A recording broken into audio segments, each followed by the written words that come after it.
All right, time for eyeball dissection.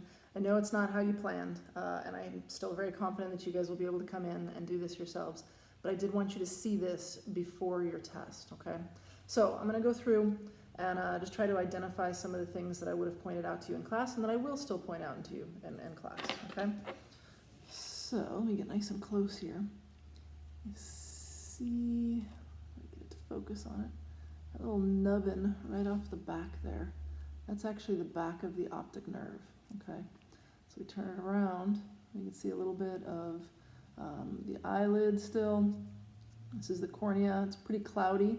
I'll take that off and then you'll be able to see some of the internal structures. So let me begin. I'm gonna trim some of this eyelash off. Okay, you see the cornea right there. Now I'm just gonna stab into it. It's pretty thick. Here's my blade here. I don't wanna damage anything underneath it. I want you guys to still, there we go. Ew. Seriously, this is like the only thing that's ever made me gag. About 3 times, I think, in my entire teaching career have I gagged, and they've all been because of the eyeball. Don't worry, Lauren, you'll get to do this yourself. Yay. Ooh, more stuff in there. All right, let me cut around the cornea. Okay. It's very thick.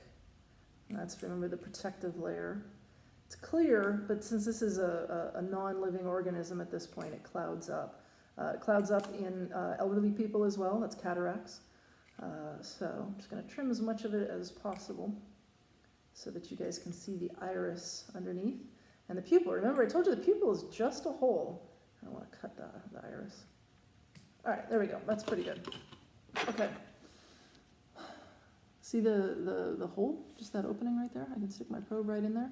So that's the pupil. That little marble-looking thing right behind it, that's the lens.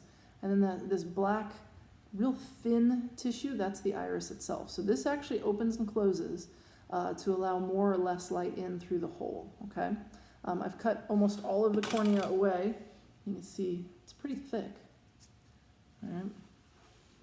Now I'm going to try to get that lens out so you can see it. So behind the lens, in front of the lens, behind the cornea was like a real watery material. Behind the lens is a much thicker mucousy material called vitreous humor, and it helps give the eyeball its shape, okay?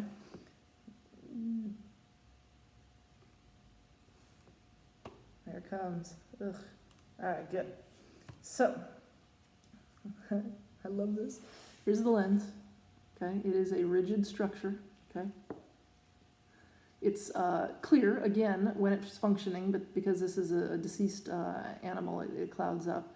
And so the light goes through this, and then it focuses the light onto the back of the eyeball, onto the retina, and where those rods and cones are, okay?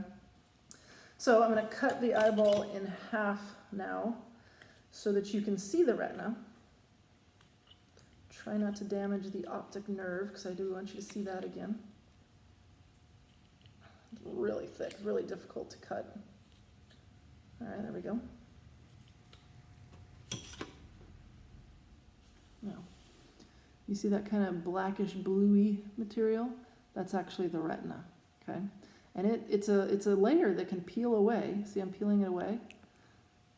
It's possible for people to have what's known as a detached retina. And if that retina becomes detached, then it could be a very dangerous problem because if it detaches, it doesn't work properly.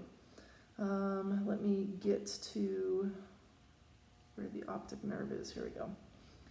Move a little bit more of this stuff. Ew. Can't wait for you guys to do this. Move some of the retina.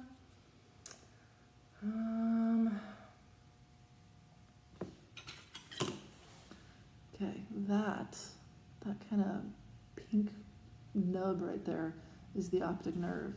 And so on the opposite side, inside where the retina is, you can't really see any different, definition to it, but that would be the blind spot. Remember, because right at that point where the optic nerve comes in, there's no rods or cones.